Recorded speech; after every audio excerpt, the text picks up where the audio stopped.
everyone, this is English Bulk, and in this video we are going to discuss the question answers of chapter 3 glimpses of the past from class 8th. So here we go. First question जो है आपका, the opening lines of the original song in Hindi. Opening lines जो थी वो किसकी है? ए मेरे वतन के लोगों, जो चैप्टर शुरू होता है जहाँ पे जो लाइंस दी गई हैं वो सब ये. The singer is Lata Mangeshkar. We see, और हम किन को देख रहे हैं वहाँ पे? Pandit Jawaharlal Nehru, Indira Gandhi and also Shri Lal Bahadur Shastri in that picture. Okay, next question से आते हैं हम. In picture 2 what do you understand by the companies superior weapons. उसमें एक वर्ड आया है पिक्चर 2 में, सुपीरियर वेपन्स. उससे आपको क्या समझ में आया, क्या चीज़ है वो? Answer, by the companies superior weapons we mean latest guns along with all their diplomacy, strength, rules and regulation. Okay, diplomatic strength. Diplomacy क्या होती है? जो उनकी जो डिवाइड एंड रूल पॉलिसी थी अंग्रेज़ों की, जो ऐसी चीज़ें थी ना जिनसे वो हिंदुओं को और हिंदुस्तानियों को कमज़ोर कर रहे थे, वो है डिप्लोमेसी. वो ऐसे तरीके उनके हैं ना, उसको डिप्लोमेसी कहते हैं. तो क्या है? सुपीरियर वेपन्स, लेटेस्ट गन्स, फिर डिप्लोमेसी, उनकी ताकत, उनके रूल्स और उनके regulations. Next question, who is an artisan? Why do you think the artisan were suffered? Artisans जो थे, जो कलाकार हुआ करते थे, वो बहुत सफ़र कर रहे थे. जो कुछ स्किल्ड वर्कमैन्स थे ना, जो कुछ काम करते थे. An artisan is a skilled workman, जो बहुत मेहनत से काम करता है. कुछ बुनाई, कुछ हाथ से जो काम करते हैं मेहनत वाले. तो उनके साथ क्या हुआ था? The thumbs of expert artisans were chopped off. किसी कारण से अंग्रेज़ों ने जो आर्टिस्ट थे ना, उनके जो अंगूठे थे वो काट दिए थे. तो अंगूठे के बिना वो काम नहीं कर पा रहे थे.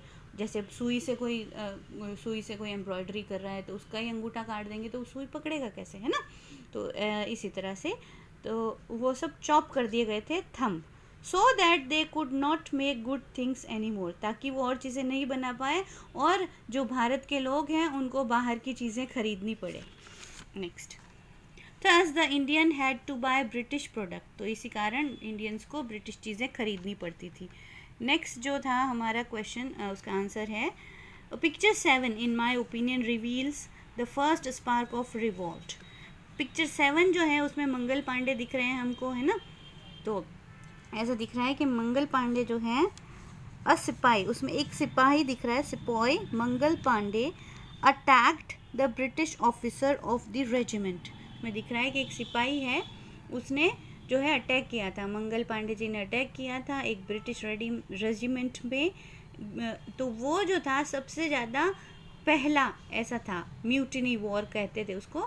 सबसे पहली ऐसी चीज़ थी जो सबसे प्रथम जो स्वतंत्रता के लिए युद्ध हुआ था, वो ये था, छोटा सी spark. Next, do you think Indian princes were short sighted in the approach in the events? Yes. अच्छा, शॉर्ट साइटेड क्या होता है? शॉर्ट साइटेड मतलब छोटी सोच रखने वाले, सिर्फ खुद के बारे में सोचने वाले, सेल्फिश, है ना? तो क्या आपको लगता है कि भारतीय जो प्रिंसेस थे, देखो वो प्रिंसेस में डबल एस आता है जो ना गर्ल्स के लिए आता है. यहाँ पे जो है ना प्रिंस जो है वो प्लूरल है, राजकुमार. कई सारे जो भारतीय राजकुमार थे वो छोटी सोच रखते थे. They had been quarrelling with one another on petty issues. छोटी छोटी पैटी इश्यूज़ पे लड़ते थे, छोटी छोटी चीज़ों पे लड़ाई करते थे. दे टुक हेल्प ऑफ, और उस छोटी लड़ाई को लड़ने के लिए ब्रिटिश लोगों की हेल्प लेते थे, है ना? सो इसलिए वो शॉर्ट साइटेड हुए ना, छोटी छोटी चीज़ों पे लड़ाई करते थे. Next, how did east India company subdued Indian princess? अच्छा, सबड्यू करना क्या होता है? छोटा कर देना किसी को. तो कैसे सबड्यू किया इंडियन प्रिंसेस को ईस्ट इंडिया कंपनी ने? The east India company subdued the Indian princess. यहाँ तक तो क्वेश्चन में से. बाकी, by using their policy of divide and rule, उन्होंने सबको आपस में लड़ा दिया पैटे इशूज़ पे और फिर उन पे रूल किया. Next, quote the word used by Ram Mohan Roy to say that every religion teaches the same principle. हर रिलीजन, हर जो धर्म है, हिंदू, मुस्लिम, सिख, ईसाई, कोई भी धर्म है, उसमें एक ही बात सिखाई जाती है. वो कैसे समझाते हैं अपनी पत्नी को राम मोहन राय? He told his wife Uma, cows are of different colors. जो गाय है अलग अलग रंगों की होती है, but the color of their milk is the same. ये बात कह के राम मोहन राय बताते हैं. Different teachers have different opinions, but the essence of the every religion. लेकिन जो निचोड़ निकलता है, जो असली जो एसेंस है हर रिलीजन का, वो सेम ही है ना. Next, in what ways British, ये important question, in what ways British officers exploit Indians. The British officers exploit Indians in many ways. Like कई तरह से उनको तंग किया जाता था. एक्सप्लॉइट करना मतलब शोषण करना, परेशान करना. पहला point, heavy taxes were imposed on the farmers. किसानों पर कर लगाए गए ना, टैक्स भरने पड़ते थे, उनको पैसे देने पड़ते थे. Anyone could be jailed without trial in the court. और किसी को भी सीधा जेल में डाल दिया जाता था. अच्छा, अब क्या होता है कि जेल में नहीं डाला जाता लोगों को जब तक कि उनके ऊपर लगा जुर्म जो है वो साबित नहीं हो. लेकिन इस टाइम में ऐसा था कि किसी ने कुछ भी थोड़ा सा कर दिया तो उसको जेल में डाल दिया जाता था बिना ट्रायल के. Next, they even cut the thumbs of expert artisans. और जो एक्सपर्ट जो थे किसी काम में, कुछ बनाने में, बुनकर जो थे, बुनकर कहा गया है यहाँ पे, जो बुनाई करते थे, कुछ चीज़ें एम्ब्रॉयडरी करते थे, उनके जो थंब है वो काट दिए गए थे. Next, the goods manufactured in England was free from import duty. अच्छा, इम्पोर्ट ड्यूटी क्या होता है? एक होता है एक्सपोर्ट करना. एक्सपोर्ट करना मतलब यहाँ से बाहर भेजना, बाहर के देशों में. और बाहर के देशों से जब यहाँ पर आता है कोई चीज़ तो उसको कहते हैं इम्पोर्ट, है ना. तो इम्पोर्ट कोई टैक्स नहीं लिया जाता था बाहर से जब कोई चीज़ आती थी. तो इससे भी क्या है ना, कमज़ोर होते गए हिंदुस्तानी लोग. Next, name this people. इन लोगों के नाम बताने हैं हमें. फर्स्ट पॉइंट है, the ruler who fought pitched battles against the British and died fighting. एक पिच बैटल जो लड़ी गई थी, ऐसे रूलर का नाम बताना है. और लड़ते लड़ते वो मर गए थे, वो थे टीपू सुल्तान मैसूर से. Next, the person who wanted to reform the society. पूरी सोसाइटी को जो है वो रिफॉर्म, नया बनाना चाहते थे, सबकी सोच बदलना चाहते थे, वो थे राम मोहन रॉय. इन्होंने चाइल्ड मैरिज के लिए और जो पहले सती प्रथा थी उन सबको कम करने की कोशिश की. पत्नी मर जाती थी, साथ में जल जाती थी अपने, अगर उसका पति मर जाता था, वो उसके लिए इन्होंने काम किया था राम मोहन राय ने. और चाइल्ड मैरिज, छोटे छोटे बच्चों की जो शादी हो जाती थी उसके ये खिलाफ थे. तो two popular leaders who led the revolt, Begum Hazrat Mahal and Peshwa Nana Saheb. इन्होंने जो है वो म्यूटिनी रिवोल्ट को जो है लीड किया था, लीडर बने थे. नेक्स्ट था, एक ऐसा पर्सन का नाम बताना है जिसने इंग्लिश एजुकेशन शुरू की इंडिया में. वो थे Lord Macaulay. Lord Macaulay English education शुरू की. नेक्स्ट क्वेश्चन हमारा, mention the following two examples of social practices prevailing them. उस समय जो एक कुछ सोशल प्रैक्टिसेस, समाज में कुछ ऐसी चीज़ें चल रही थी, वो थी अनटचेबिलिटी एंड चाइल्ड मैरिज. छोटे छोटे बच्चों की शादी कर दी जाती थी, ये गलत था. और एक था अनटचेबिलिटी, मतलब कि तुम नीची जाति के हो तो तुम्हें टच नहीं कर सकते, तुम मेरे सामने भी आ गए, अगर तुम टच हो गए तो मैं नहाऊंगा. ये सब अनटचेबिलिटी, टच नहीं करना, untouchability. Next, two oppressive policies of the British. British लोगों की दो ऐसी पॉलिसीज जो ऑपरेसिव थी, जिसका विरोध करना पड़ा. To put an Indian in the jail without the trial in the court, पहली policy.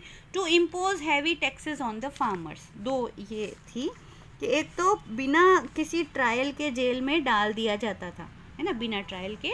So to put an Indian in the jail without any prior trial in the court. Next, to impose heavy taxes on farmers. Next, ये videos आपके ना, अगर आप कहीं बाहर गए हैं ना, ट्रैवल कर रहे हैं और आपका एग्ज़ाम आ गए तो उसमें भी आप देख सकते हैं ना. Next, two ways in which common people suffer. Answer, farmers were taxed heavily. Common people क्यों सफ़र कर रहे थे? एक तो फार्मर्स पर टैक्स था, और the thumbs of skilled workers were cut. और जो थंब है वो काट दिए गए थे स्किल्ड वर्कर्स के. Next, 4 reasons for the discontent that led to 1857 War of Independence. 4 हमें ऐसे रीज़न बताने हैं जिसकी वजह से जो है ये वॉर शुरू हुई. डिसकंटेंट मतलब असंतोष था लोगों में, मतलब परेशान हो गए थे बहुत ज़्यादा लोग. पहला, Santhals who lost their lands got desperate and they revolted. कुछ लोगों की ज़मीन जो है ना वो किसी भी तरह से उनको उनसे छीन ली गई थी, है ना। तो ये एक रीज़न था। और huge differences in the salaries and facilities between Indian and white soldiers. Indian soldiers को कम पैसे मिलते थे, उसी काम के जो वाइट सोल्जर्स थे, जो अंग्रेज सोल्जर्स थे ना ब्रिटिश वाली सेना में, उनको ज़्यादा पैसे मिलते थे। तो इससे जो सोल्जर्स हैं वो डिससेटिस्फाइड हो गए। Next, Brahmins came to know that the bullets they had to bite. अच्छा, एक ऐसी बुलेट्स आई थी, एक एनफील्ड राइफल थी जिसकी ऐसी बुलेट्स थी जिसको मुंह से उनको तोड़ना पड़ता था उसको खोल ओपन करने के लिए, है ना। तो वो जो थी उनको पता चला कि उसमें उसको जो पॉलिश की जाती है वो गाय और सूअर के फैट से की जाती है। तो क्योंकि गाय सेक्रेड होती है इंडियंस के लिए, तो उसके मांस को कैसे मुंह में रखें, तो वो ब्राह्मणों को अच्छा नहीं लगा। और मंगल पांडे भी ब्राह्मण थे। और पिग का फैट, तो ये मुस्लिम्स जो थे वहाँ पे उनको भी, क्योंकि वो पिग को अच्छा नहीं मानते ना, तो इसलिए वो उनके लिए भी ख़राब थी वो वाली rifle. Next, many local kings and princes were dethroned. अच्छा, डीथ्रोन्ड क्या होता है, एक वर्ड है, इसको तोड़ के समझते हैं। थॉर्न क्या होता है, थॉर्न होता है सिंहासन, और डीथ्रोन्ड मतलब सिंहासन से उतार देना, मतलब राजा नहीं बनने देना किसी को। राजा का जो शासन है वो उसको हटा के खुद बैठ गए ना अंग्रेज लोग, तो डीथ्रोन्ड कर दिया था कई सारे प्रिंसेस को। तो प्रिंसेस डिससेटिस्फाइड थे, ब्राह्मण डिससेटिस्फाइड थे, और जो सोल्जर्स थे वो डिससेटिस्फाइड थे, और साथ ही साथ जो थे संथाल जो थे उनकी भी लैंड ले ली गई थी। Okay, so this is the question answers and don't forget to like and subscribe.